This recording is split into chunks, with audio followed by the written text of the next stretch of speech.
ကျွန်တော်မိသားစုဝင်တွေဒီတော်လိုင်းချင်းမှာနောက်ဆုံးတော့အခြေအနေမှာမင်းအောင်လှိုင်ဟာဘယ်လိုမျိုးလဲပြူပျက်စီးသွားမလဲဘယ်လိုမျိုးတတ်ထွက်သွားမလဲဆိုတာကိုကျွန်တော်စောင့်ကြည့်ရတော့မှာဖြစ်ပါတယ်ဒါမှမဟုတ်ဒါတွေကို तू ကလည်းသိလို့အမှန်တကယ်တော့အာဆီယံစီးရွေးသွားပြီးတော့ तू ကဒေါ်နယ်ထရန့်ကိုလက်ကြီးဆွဲပြီးတော့ထရန့်ရဲ့ရင်ငွေထဲမှာ तू ကခိုးလုံးကျင်တာဟိုအဖတ်တော်မလို့တိပြီးသားမြင်ပြီးသားလေဗျာရုရှားရဲ့ချီကုံတုတ်တရုတ်ရဲ့မစင်တုတ်တဲ့စက်ကူလောက်တောင်မှတန်ဖိုးမရှိတဲ့လက်ရှိမင်းအောင်လှိုင်ဥဆောင်တဲ့အာနာယူစစ်ကြာဆွဲကောင်တွေဂျီနိုဆိုက်လူမျိုးတုံးတပ်ဖြတ်ထားတဲ့ကောင်တွေနောက်ဆုံးအချိန်တွေရောက်ရှိနေအားလုံးပဲမင်္ဂလာပါခင်ဗျာညီနောင်လေး channel ကနေကြိုဆိုပါရစေကျွန်တော်တို့ရဲ့ channel ဆိုရင်နေ့စဉ်မြန်မာနိုင်ငံအတွင်းဖြစ်ပေါ်နေတဲ့နိုင်ငံရေးစစ်ရေးတိုက်ပွဲသတင်းတွေကိုတင်ဆက်ပေးတော့မယ့် channel ပဲဖြစ်ပါတယ်ခင်ဗျာဒါကြောင့်မလို့ကျွန်တော်တို့ရဲ့ channel ကို subscribe လေးပြုလုပ်ပြီးစောင့်မျှော်အားပေးကြဖို့အတွက်တောင်းဆိုပါတယ်ခင်ဗျာကြည့်ရှုသူများကိုအထူးပဲကျေးဇူးတင်ရှိပါတယ်ခင်ဗျာသမရယူနေတဲ့ဒါမင်းအောင်လှိုင်နဲ့ပတ်သက်ပြီးတော့လဲဘယ်တပ်ဖွဲ့ဝင်ပဲဖြစ်ဖြစ်ဘယ်တိုင်းရင်းသားပဲဖြစ်ဖြစ်ဘယ်သူမှသူ့အဖက်ကိုမလုပ်တာကျွန်တော်ရဲ့မိသားစုသူအများကြီးပြောလိုက်ထားတဲ့အာဆီယံအစည်းအဝေးကြီးမြန်မာဆိုရဲထိုင်ကုန်အလှုပ်ကြီးကျွန်တော်ရဲ့မိသားစုဝင်တွေဘယ်လောက်ချက်စရာကောင်းလဲနောက်21ထဲကကျွန်တော်ပြည်သူရဲ့အာဏာကိုလက်နက်နဲ့တင်းအားမှလူယူပြီးတော့ကျွန်တော်တို့ကနိုင်ငံရဲ့အစိုးရဖြစ်ပါလေကျွန်တော်တို့ဟာဘယ်လိုမျိုးနိုင်ငံကိုပုံဖော်နေတာပါငြိမ်းချမ်းရေးတွေကိုဘယ်လိုတွေတိစောက်နေပါလဲပြီးတော့တိုင်းရင်းသားတွေနဲ့ငြိမ်းချမ်းရေးဖိုရမ်မှာဘယ်လိုမျိုးရယူထားပါလဲရွေးကောက်ပွဲကိုလည်းစစ်မှန်တဲ့ဒီမိုကရေစီရွေးကောက်ပွဲဖြစ်ဖို့တမန်တမတ်ကြဖို့ဘယ်လောက်ပဲသူတို့တွေအော်နေပါစေပြီးတော့ကျွန်တော်တို့ NUG MOD အတိုင်းဝိုင်းနဲ့ပတ်သက်ပြီးတော့၎င်းတိုင်းနဲ့တပွဲဝင်နေတို့ပတ်သက်ပြီးတော့၎င်းဘယ်လိုပဲအပုတ်ချဆွဆွဲပါစေလက်ရှိရလက်ကိုကြည့်ကျွန်တော်မိသားစုနေမင်းအောင်နိုင်တွေးဆုံးနေပြီသူရဲ့နောက်ဆုံးထွက်တက်လို့ကျွန်တော်ပြောပြီးသားကျွန်တော်မိသားစုနောက်ဆုံးအချိန်မှာကျွန်တော်တကယ်ပုံရိပ်စစ် real image တွေကိုကျွန်တော်မြင်တွေ့နေရတာဖြစ်တယ်ပုံရိပ်မှန်နေပဲဒီနေ့မှာ Review ဖွဲ့က DKPA ဂိတ်ခုကိုဝင်အောင်ပစ်ခတ်လိုက်တဲ့အကြောင်းကိုကျွန်တော်ဖော်ပြပေးခြင်းတယ်ဗျဆိုတော့လက်ရှိအခြေအနေမှာကျွန်တော်တို့ KNU နယ်မြေပေါ့နော် KNU နယ်မြေအတွင်းမှာကျွန်တော်ပြည်သူ့ကာကွယ်ရေးတပ်ဖွဲ့ဝင်တွေဟာ KNU ရဲ့လက်အောက်ခံအနေနဲ့ရှိနေတာပါဆိုတော့ပုံမှန်တိုင်းဒီသတင်းလေးကိုမဖော်ပြဖြစ်ပါဘူးဒါပေမဲ့ကျွန်တော် DKP ကရင်အဖွဲ့တစ်ဖွဲ့ဖြစ်တယ်ဆိုတော့အချို့သောသတင်းဖော်ပြချက်တွေမှာကျွန်တော်တို့ DKPA ကို Review အဖွဲ့ကဝင်ပစ်တယ်ဆိုတဲ့အချက်တွေကိုကျွန်တော်တို့တွေ့ရတာဆိုတော့ကျွန်တော်မိသားစုဝင်တွေကိုနည်းနည်းလေးကျွန်တော်ရှင်းပြခြင်းလို့ပါနောက်တဲ့သတင်းခုကတော့သတင်းကောင်းပါပဲဆိုတော့ကျွန်တော်တို့ဒီတစ်ပေါ်စစ်စစ်ရေးကျွန်တော်မိသားစုဝင်တွေအားလုံးတကယ်ကိုအကြံပတ်စစ်ခွေးတက်မခံမရက်နိုင်တော့အောင်ကိုဖြစ်သွားတဲ့သူတို့ရဲ့ရှုံးနိမ့်မှုကြီးအဲ့ဒီအစပြန်ရောက်လာဖို့ရှိနေပါတယ်အခု MNDAA ရဲ့ကျွန်တော်တို့ဒါစစ်ဦးစီးချုပ်ဖောင်ဒါရှင်ကလက်ရှိဂျမ်ဖက်စစ်ခွေးတက်နဲ့သဘောတူညီချက်ရယူထားတဲ့ငြိမ်းချမ်းရေးဆိုတဲ့အချက်အားတဲ့စစ်မှန်တဲ့ငြိမ်းချမ်းရေးမဟုတ်ဘူးဆိုတဲ့အကြောင်းကိုထုတ်ဖော်ပြောဆိုလာခဲ့ပါပြီဒီနေ့ကျွန်တော်အဓိကတင်ပြချင်တဲ့အကြောင်းအရာကမာမိတ်ညီနောင်၃ဖွဲ့ဘလိုမျိုးစီရေးပူပေါင်းဆောင်ရွက်နေလေဘလို့ပုံဖော်ထားလဲဆိုတာကိုကျွန်တော်မိသားစုဝင်တွေကိုတပည့်ပေါက်စီချင်တာပါဒါကြောင့်ကျွန်တော်ရဲ့ဗီဒီယိုကိုအဆုံးထိဝင်ကြည့်ရှုဖို့ကျွန်တော်ရဲ့မိသားစုဝင်တဦးချင်းစီတိုင်းကိုတေးစားဖိတ်ခေါ်လိုက်ပါတယ်ပထမဦးစွာကရင်နေမီအတွင်းထဲမှာရှိတယ်ကျွန်တော်တို့ပြည်သူ့ကာကွယ်ရေးတပ်ဖွဲ့ဝင်တွေဟာ KNU KNLA လောက်ခံတပ်ဖွဲ့ဝင်တွေဖြစ်တယ်ဆိုတာကို message အရင်ဆုံးပေးပြစေကျွန်တော်တို့ Rim မော်လမြိုင်ကားလမ်းအဲ့ဒီမှာရှိတယ်အချမ်းဖက်စစ်ခွေးတက် DKPA ဂိတ်ကို Review ဖွဲ့ကဝင်အောင်ပစ်ခတ်တိုက်ခိုက်ခဲ့တယ် DKPA ဘက်ကနေပြီးတော့တေဆုံးဒဏ်ရာရရှိခဲ့တာတွေအများအပြားဖြစ်သွားတယ်အဲ့ဒီဂိတ်မှုပေါ့ဗျာဂိတ်ခေါင်းဆောင်ဆိုရင်လက်ဖက်တော်မှာပြတ်ထွက်သွားတယ်ဆိုတော့ဒီဂျင်းလေးနဲ့ပတ်သက်ပြီးတော့ DKB ကကရင်အဖွဲ့တစ်ဖွဲ့ဖြစ်တယ်ဒါလည်းကျွန်တော်မိသားစုဝင်သိပြီးသား Reblu ဆိုတာကကျွန်တော်တို့ဒီနူးတော်လိုက်မှာပေါက်ဖွာလာတယ်ပြည်သူ့ကာကွယ်ရေးတပ်ဖွဲ့ဝင်ဖြစ်တယ် PDF တွေပေါ့ဗျာဒီချက်ကလည်းမှန်နေသေးပါဆိုတော့ကရင်အဖွဲ့တစ်ဖွဲ့ဖြစ်တဲ့ DKB အဖွဲ့ကို PDF ကဝင်ပစ်တယ်အချို့သောသတင်းဖော်ပြချက်တွေမှာကျွန်တော်တို့ဒီလိုပုံစံကိုတွေ့ရတာဆိုတော့ကျွန်တော်ပြောချင်တာက DKBA ဟာလက်ရှိအချိန်မှာအကြမ်းဖက်စစ်ခွေးမိစ္ဆာနဲ့ငြိမ်းချမ်းရေးဆိုတဲ့ခေါင်းစဉ်နဲ့ပူပေါင်းဆောင်ရွက်နေတာတွေလည်းအားလုံးသိရှိပြီးဖြစ်ပါတယ်ရွေးကောက်ပွဲနဲ့ပတ်သက်ပြီးတော့ဗောနော်ပြီးတော့ BGF လက်အောက်ခံလို့တော့ပြောလို့ရတဲ့အဖွဲ့တစ်ခုလည်းဖြစ်တယ် DKBA မှာဆိုရင်ကျွန်တော်တို့ထူးထူးခြားအဖွဲ့နှစ်ဖွဲ့ကွဲနေတာကိုကျွန်တော်တွေ့ရမှာဖြစ်တယ်ဘိုးပြီးအဖွဲ့ဆိုရင်ကျွန်တော်မိသားစုဝင်တွေအားလုံးသိရှိပြီးသားအခု Reblu ဝင်ပြစ်လိုက်တဲ့ DKBA ဆိုတာအကြမ်းဖက်စစ်ခွေးစစ်ယူနီဖောင်းကိုဝတ်ထားတဲ့အဖွဲ့ဖြစ်တယ်ဆိုတာမျိုးကိုကျွန်တော်ရဲ့မိသားစုဝင်တွေရဲဘော်ရဲဘက်တွေထင်ထင်ရှားရှားသိစေခြင်းလို့ကျွန်တော်ကအဲ့ဒီအကြောင်းခုဒီအကြောင်းကိုပြောနေတာဖြစ်တယ်ကျွန်တော်လုပ်เสียအလုပ်တွေအများကြီးရှိနေတယ်ကရင်နယ်မြေအတွင်းထဲမှာကရင်အချင်းချင်းတောင်မှမတိုက်တာကိုကျွန်တော်ပြည်သူ့ကာကွယ်ရေးတပ်ဖွဲ့ PDF ကဝင်ပစ်တယ်ဆိုတာမျိုးမတိမတာပုံဖော်နေတာမျိုးကိုကျွန်တော်ကမနှိမ့်မြို့ကျွန်တော်ရဲဘော်လူငယ်တယောက်ပဲကျွန်တော် KNDO မှာစစ်တင်တန်းတက်ခဲ့တဲ့ကရင်သစ္စာရေးတောက်ထားတဲ့လူငယ်တယောက်ဖြစ်တယ်ဆိုတော့ကင်းလောက်ခံတပ်ဖွဲ့ဝင်တွေအခုဒီကပစ်ခတ်မှုအတွင်းထဲမှာ DKBA ကျွန်တော်တို့ဂိမ်းမှုသိန်းတန်ဆိုတဲ့ကောင်လက်ပြတ်ထွက်သွားတယ်ကျန်တဲ့ငွေကောက်ခံနေတဲ့ကောင်တွေကလည်းအများအပြားတည်ဆုံးခဲ့တယ်ဒါအပြင်ဂိတ်ကျွင်းထဲမှာရှိနေတဲ့အမျိုးသမီးတွေပါထိခိုက်ခဲ့တယ်ဆိုတာမျိုးတွေပါကျွန်တော်တို့သတင်းတွေမှာဖော်ပြချက်တွေမှာတွေ့ရတယ်ဒီသတင်းနဲ့ပတ်သက်ပြီးတော့ Reblu ကိုယ်တိုင်ထုတ်ဖော်ပြောဆိုထားတာဖြစ်ပါတယ်ဒီတက်ခိုက်မှုတွေအတွင်းမှာကျွန်တော်တို့ Reblu တပ်ဖွဲ့ဝင်တအူးကတော့လက်မောင်းမှာထိခိုက်ဒဏ်ရာရရှိခဲ့တယ်စိုးရင်စရာမရှိပါဘူးဆိုတော့ဒီတက်ခိုက်မှုဖြစ်ပွားပြီးတဲ့အချိန်မှာတော့ထုံးစံအတိုင်းပဲမောက်ကလင်136တက်ကနေလက်နက်ကြီးနဲ့ရန်တမ်းပစ်ခတ်နေတယ်လို့ဒေသခံတွေကဖော်ပြထားပါတယ်ဒီပစ်ခတ်မှုကအကြမ်းဖက်စစ်ခွေးအောက်မှာရှိနေတဲ့ခွဲထွက် DKBA ကိုကျွန်တော်တို့ NUG MOD PDF အဖွဲ့တစ်ခုလည်းဖြစ်တယ်ပြီးတော့ KNU လက်အောက်ခံ KNLA နဲ့မာမိတ်ဖြစ်တဲ့ Reblu အဖွဲ့ကအကြမ်းဖက်စစ်ခွေးတက်စစ်ယူနီဖောင်းဝတ်ထားတဲ့ DKBA ခွဲထွက်သစ္စာပေါက်တွေကိုပြစ်ခတ်ရှင်းလင်းခြင်းဖြစ်တယ်ဆိုတာမျိုးကိုကျွန်တော်ကထင်ထင်ရှားရှားပြောချင်တာကျွန်တော်မီဒီယာသမားမဟုတ်ကျွန်တော်သတင်းစာဆရာလည်းမဟုတ်ဘူးကျွန်တော်နိုင်ငံရေးသူတည်တည်လည်းမဟုတ်ဘူးကျွန်တော်ရဲဘော်လူငယ်တယောက်အနေနဲ့ပဲကျွန်တော်မိသားစုနဲ့အမြဲတမ်းပြောပြတယ်ဆိုတော့သတင်းဖော်ပြနေတဲ့သူတွေအနေနဲ့အခုလိုမျိုးရှင်းရှင်းလင်းလင်းဖော်ပြပေးစေလိုတာဖြစ်တယ်မရှင်းကျွန်တော်တို့ဖော်ပြတာကိုကျွန်တော်တို့တစ်ချိန်မှစကားတွေပြောရရင်အများကြီးရှိတယ်ဗျာကျွန်တော်ရှင်းမှာပြောတယ်ကရင်ချင်းတော့မှမတိုက်ပါဘူးဆိုလို့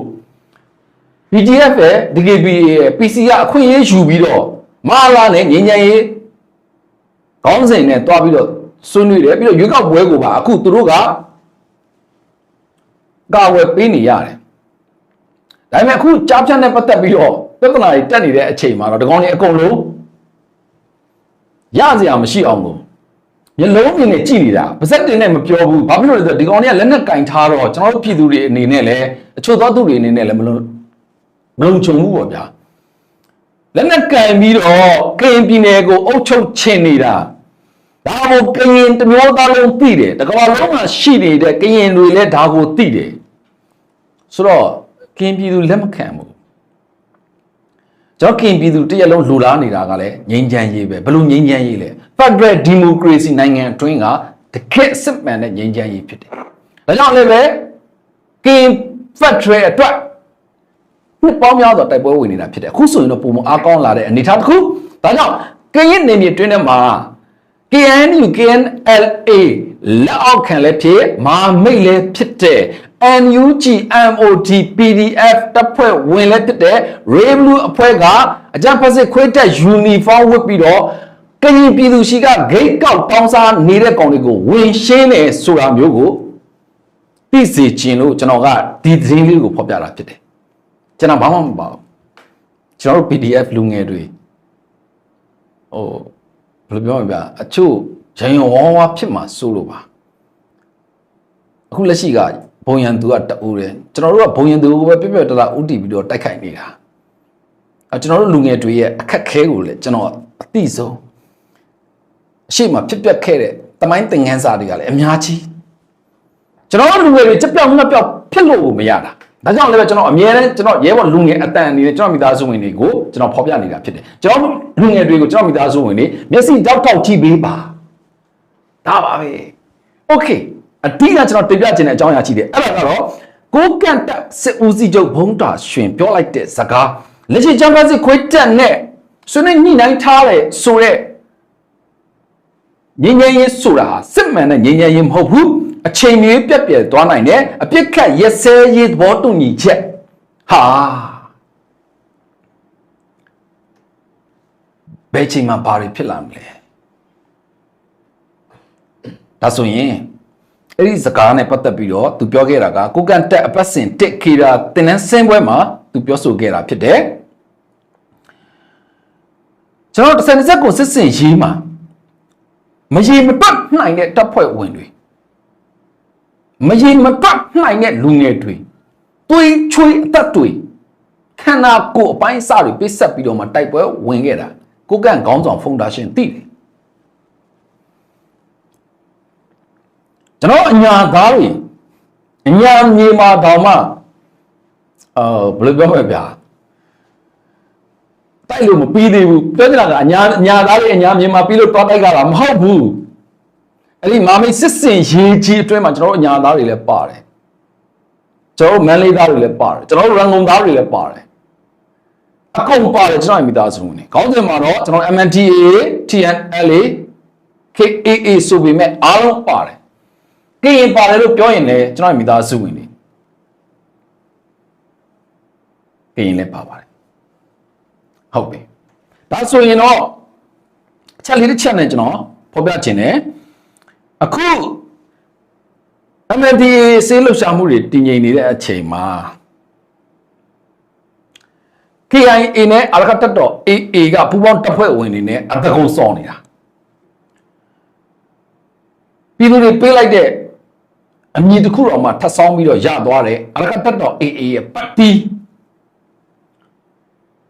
KIA နဲ့ပူးပေါင်းတပ်ဖွဲ့ဝင်တွေစော်ချက်ကလည်းဟိုမှာသတင်းတွေမှာကျွန်တော်မိသားစုကြောင်းပါခွတ်တက်ကကောင်တွေခေါင်းတော်မထောင်ရဲဘူးအခုလက်ရှိမှာကျွန်တော်တို့အခြေအနေအားကောင်းနေတာဖြစ်တယ်တိတ်ချာလေးသုံးသက်ကြည့်လိုက်ရင်မြင်နိုင်တယ်ကျွန်တော်မိသားစုဝင်အားလုံးအဖြူမဲ့ကွဲသွားပြီဘယ်သူကဘယ်ကောင်လဲဆိုတာလဲအားလုံးသိတယ်ဘယ်သူကဘယ်လိုလိန်နေတာလဲဘယ်သူကဘယ်လိုကောင်မျိုးလေးတွေဆိုတော့ကျွန်တော်တို့အားလုံးကပြောကြတာမလို့အောင်ကိုတော်လန်ရေးမှာရှင်းရှင်းလင်းလင်းမြင်တွေ့ပြီးသားဖြစ်ပါတယ်နိုင်ငံရေးလောကမှာလည်းထုံလေးကောင်းပဲအစိုးရဖွဲ့မယ်ကျွန်တော်တို့အဖွဲ့တွေထောင်းမယ်ဘာညာဒါထောင်းပြီလေသူတို့ကထောင်းဘာမှပြဿနာမရှိဘူးကျွန်တော်ပြည်သူနဲ့ကျွန်တော်တိုင်းရင်းသားတွေနဲ့ကျွန်တော်ပြည်သူ့ကာကွယ်ရေးတပ်ဖွဲ့ဝင်တွေတချက်မှမနာပါနဲ့လုံးလုံးနေစေဖြစ်တယ်အဲ့ဒီထဲမှာထူးခြားတဲ့အချက်တစ်ချက်ကစံချက်ကိုစစ်စင်ရေးတမိုင်းဟောင်းလေးချက်ပြန်ကြည့်အောင်ကျွန်တော်မြို့43မြို့မှာ4မြို့ပဲဂျမ်ဖက်စစ်ခွေးတပ်ကိုတရုတ်ရဲ့ဖိအားတွေကြောင့်ပြန်ပေးထားရတာဖြစ်တယ်43မြို့မှာ4မြို့တယ်နော်ဆိုတော့အဲ့ဒီမှာငါမိတ်3ဘွဲ့ထဲမှာပါတယ် TNL ထိချုပ်ထားတဲ့နေမီကိုပြန်ပေးလိုက်ရတာဒါလာရှိုးကပဲအဓိကသက်သေပေါ့ဗျာဆိုတော့တိုင်းနဲ့ပတ်သက်ပြီးတော့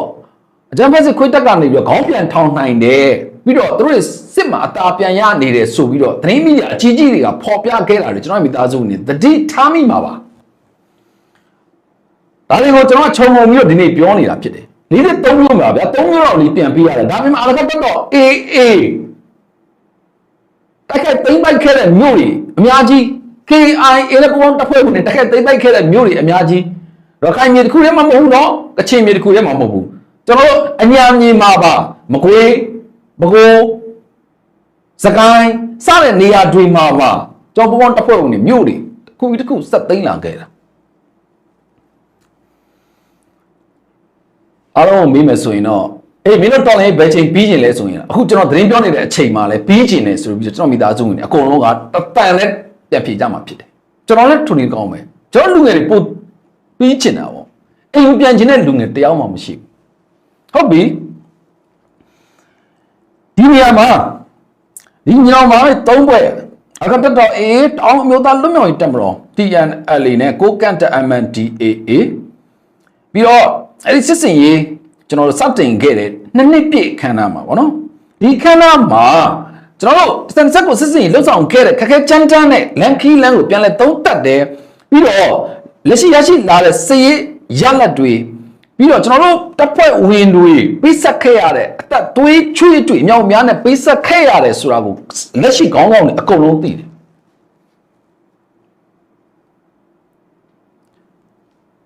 အချို့ကိုတက်ခိုက်သိမ့်ပတ်ပြီးတဲ့နေမြေတွေကိုတော့ပြန်မပေးချင်တာတော့ရှိတာပေါ့ဗျာဒါပေမဲ့ကျွန်တော်တို့မမေ့ဖို့ရာကျွန်တော်တို့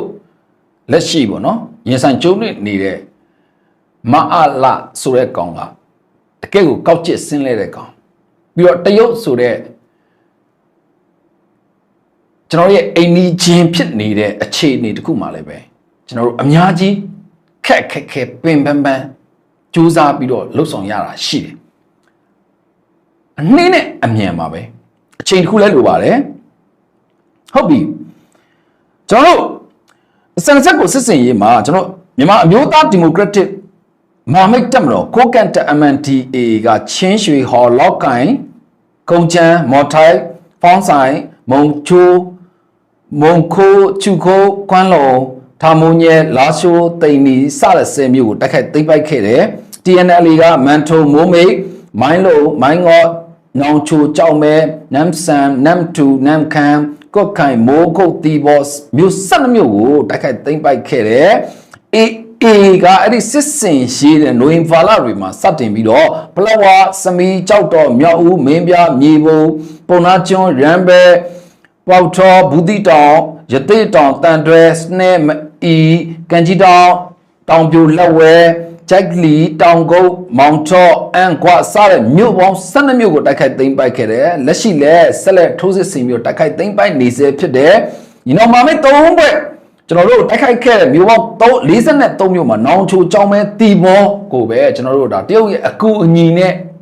အလားရှိုးအပောင်ဝင်ပြောဗျာကျွန်တော်တို့ပြန်ပေးခဲ့ရတာရှိတယ်ဗျပြီးတော့ဒီစစ်စင်အတွင်းမှာဟိုပန်နဲ့ပန်လုံးမှာ MNDAA တိုက်ခိုက်သိမ်းပိုက်ပြီးတော့ UWSA ကိုလွှဲပြောင်းပေးခဲ့တာလည်းရှိပါတယ် TNLA ထိန်းချုပ်ထားတဲ့ကုတ်ခိုင်ကဒေသခံတဦးကဒါအကြမ်းဖက်စစ်ခွေးတက်လက်ထက်မှာတော့တဲ့ဒါနေရထိုင်ရတဲ့အခြေအနေတွေကဘာမှပြောလို့မရဘူးပေါ့နော်ဒါကျွန်တော်တို့ပြန်ပေးထားရတဲ့သူတို့ရရှိထားပါတယ်ဆိုတဲ့နေမြေတွေမှာလက်ရှိဒေသခံပြည်သူတွေကလည်းပဲတစ်ချိန်လုံးဘာဖြစ်လာမလဲဆိုတာပြောလို့မရတဲ့အခြေအနေဆိုတော့ဒီအခြေအနေတွေတရက်လုံးကိုကျွန်တော်တို့ဒါခြုံငုံပြီးတော့သူတို့လည်းမြင်တယ်လက်ရှိဆိုရင်ကျွန်တော်တို့ဒါ MNDAA ရဲ့စစ်ဦးစီးချုပ်ပေါ့နော်ဖုန်တာရှင်ကလည်းပဲကျွန်တော်တို့ကိုကန့်တက်ရဲ့ပေါ့နော်ပတ်စင်တက်ကျွန်တော်တို့ခေတာစစ်တင်တဲ့ဆင်းပွဲမှာဒါတွေကိုပြန်ပြောင်းပြီးတော့အောင်မေးသတိရတဲ့အခြေအနေတွေနဲ့ကျွန်တော်တို့လူငယ်တွေအသက်သွေးချင်းမြောက်များစွာတော့တစ်ဖက်ဝင်တွေအများကြီးလို့သူသုံးနှောင်းထားတယ်လက်ရှိအခြေအနေအားလည်းပဲအပြစ်ကရစဲကြီးဟာဘယ်ချိန်မှာဘာဖြစ်မလဲဆိုတာမျိုးသူတို့လည်းခံမှန်းလို့မရတဲ့အခြေအနေဖြစ်ပါတယ်ပြီးတော့တရုတ်ရဲ့ပေါ်တင်ပါဝင်ပတ်သက်နေမှုပြီးတော့အာနာယူဘယင်ယူသမရယူနေတဲ့ဒါမင်းအောင်လှိုင်နဲ့ပတ်သက်ပြီးတော့လဲဘယ်တပ်ဖွဲ့ဝင်ပဲဖြစ်ဖြစ်ဘယ်တိုင်းရင်းသားပဲဖြစ်ဖြစ်ဘယ်သူမှသူ့အဖက်ကိုမလုပ်တာကျွန်တော်ရဲ့မိသားစုသူအများကြီးပြောလိုက်ထားတဲ့အာဆီယံအစည်းအဝေးကြီးမြန်မာဆိုရဲထိုင်ကုန်အလှကြီးကျွန်တော်ရဲ့မိသားစုဝင်နေဘလောက်ချက်စရာကောင်းလဲ2021ထဲကကျွန်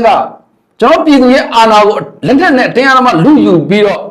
ကျွန်တော်တို့ကနိုင်ငံရဲ့အစိုးရဖြစ်ပါလေကျွန်တော်တို့ဟာဘယ်လိုမျိုးနိုင်ငံကိုပုံဖော်နေတာပါငြိမ်းချမ်းရေးတွေကိုဘယ်လိုတွေတိစောက်နေပါလဲပြီးတော့တိုင်းရင်းသားတွေနဲ့ငြိမ်းချမ်းရေးဖိုရမ်မှာဘယ်လိုမျိုးရယူထားပါလဲရွေးကောက်ပွဲကိုလည်းစစ်မှန်တဲ့ဒီမိုကရေစီရွေးကောက်ပွဲဖြစ်ဖို့တမတ်ကြဖို့ဘလောက်ပဲသူတို့တွေအော်နေပါစေပြီးတော့ကျွန်တော်တို့ NUG MOD အတိုင်းဝိုင်းနဲ့ပတ်သက်ပြီးတော့၎င်းတိုင်းနဲ့တပ်ဖွဲ့ဝင်တွေနဲ့တို့ပတ်သက်ပြီးတော့၎င်းဘလို့ပဲအပုတ်ချဆွဆွဲပါစေ လက်ရှိရလက်ကိုကြည့်ကျွန်တော်မိသားစုဝင်နေမင်းအောင်နိုင်သွေးဆုံးနေပြီသူရဲ့နောက်ဆုံးထွက်တက်လို့ကျွန်တော်ပြောပြီးသားကျွန်တော်မိသားစုနောက်ဆုံးအချိန်မှာကျွန်တော်တကယ်ပုံရိပ် real image တွေကိုကျွန်တော်မြင်တွေ့နေရတာဖြစ်တယ်ပုံရိပ်မှန်နေပဲအရင်တော့ဆိုရင်ဟာဒါအရေးလားဒါဘာလဲဘလို့လဲဘသူကဘာမှမသိအောင်ဗျာအခုဆိုရင်ကင်းပြည်နယ်မှာဆိုလဲဘသူကဘာလဲဆိုကျွန်တော်အကုန်သိရတယ်ကြားဖြန့် online လိမ်တယ်ကဘာကြီးကိုပတ်လိမ်နေတဲ့ကောင်တွေကဘာကြီးကိုအခုလဲထပ်ပြီးတော့လိမ်မှုစူးစမ်းနေကြဆဲကြားဖြန့်နဲ့ပတ်သက်ပြီးကေကေပတ်နဲ့ပတ်သက်ပြီးတော့ဖုန်းတန်းခွမ်းအစာအုပ်တွေတစ်ခုပြီးတစ်ခုဖြိုချတာဒီနေ့လည်းထပ်ပြီးတော့ဖြိုချတယ်ကျွန်တော်ပြောပြီးသားအဲ့ဒါမိုင်းစင်ပြီးတော့အကုန်လုံးအစာအုပ်တွေဖြစ်ကြပြောချင်တာကတော့ကြားဖြန့်နဲ့ပတ်သက်တဲ့တပ်တွေတွေကိုဖျက်ဆီးတာပေါ့ဗျာအဓိကကတော့ဟိုမှာအာဆီယံစည်းဝေးလုပ်နေတယ်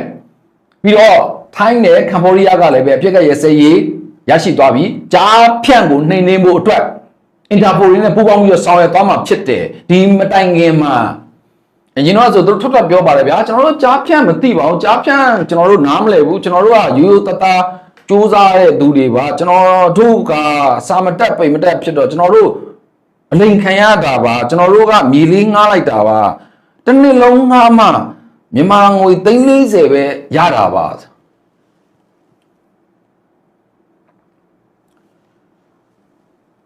အင်ရမဲ့နေတဲ့မြန်မာနိုင်ငံသားမပုံနေကြပြီးတော့အိုးမဲ့အိမ်မဲ့ဖြစ်နေတဲ့မြန်မာနိုင်ငံသားတယောက်ပေါ်မေးရင်တော့မှရည်မဲ့ကဘာက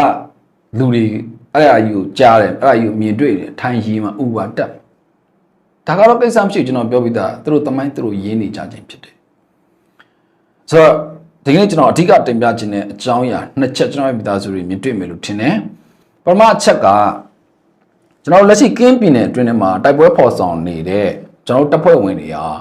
NUG MOD အောက်ကတပ်ဖွဲ့ဝင်တွေရှိသလို local PDF တွေနေလည်းလှုပ်ရှားနေကြတာတွေလည်းရှိတယ်ဒါပေမဲ့ KNU ရဲ့တပ်မဟာတီတီမှာမာမိတ်တပ်ဖွဲ့ဝင်တွေဖြစ်ကြတယ်တစ်ချက်အခုနောက်ဆုံးတင်ပြခဲ့တဲ့အချက်ကကျွန်တော်တို့မာမိတ်ညီနောင်3ဘွဲ့MNDAA အပြစ်ကရစဲရေးဆိုတဲ့ခေါင်းစဉ်နဲ့ဒါတည်ငြိမ်သွားတယ်ဆိုရင်ပဲအလကတက်တော့ AA နဲ့ပူးပေါင်းတပ်ဖွဲ့ဝင်တွေရဲ့ပတ်တီးနေတဲ့အကြောင်းအရာတွေအခုဆိုရင်ကျွန်တော်ကပ္ပစာ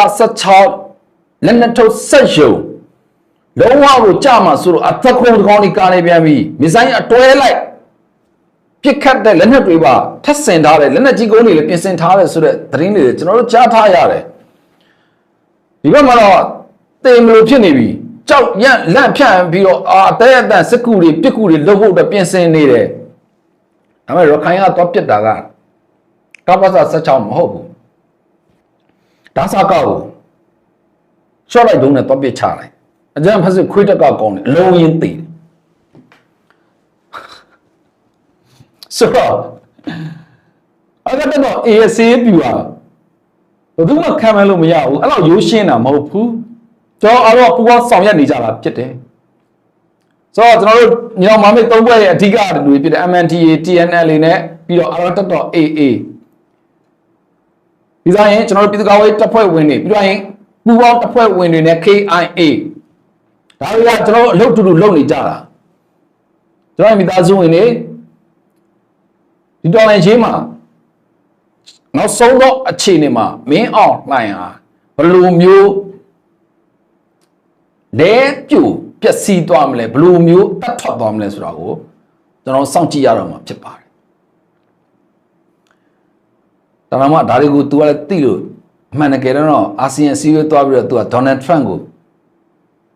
လက်ကြီးဆွဲပြီးတော့ထရန့်ရဲ့ရင်ငွေထဲမှာ तू ကခိုးလုံးကျင်တာဟိုအဖတ်တော်မလို့တိပြီးသားမြင်ပြီးသားလေဗျာရုရှားရဲ့ချီကုံတုတ်တရုတ်ရဲ့မစင်တုတ်တဲ့စက်ကူလောက်တောင်မှတန်ဖိုးမရှိတဲ့လက်ရှိမင်းအောင်လှိုင်ဥဆောင်တဲ့အာနာယူစစ်ရာဇဝတ်ကောင်တွေဂျီနိုဆိုက်လူမျိုးတုံးတပ်ဖြတ်ထားတဲ့ကောင်တွေနောက်ဆုံးအချိန်တွေရောက်ရှိနေပြီဖြစ်ကြောင်းကျွန်တော်မိသားစုနေပေါ်ပြရင်းနဲ့ဒီနေ့ဗီဒီယိုဆုံးသက်ပြစေနောက်လာတဲ့ဗီဒီယိုဒီချက်ပိုကောင်းကျွန်တော်စူးစမ်းနေပါတယ်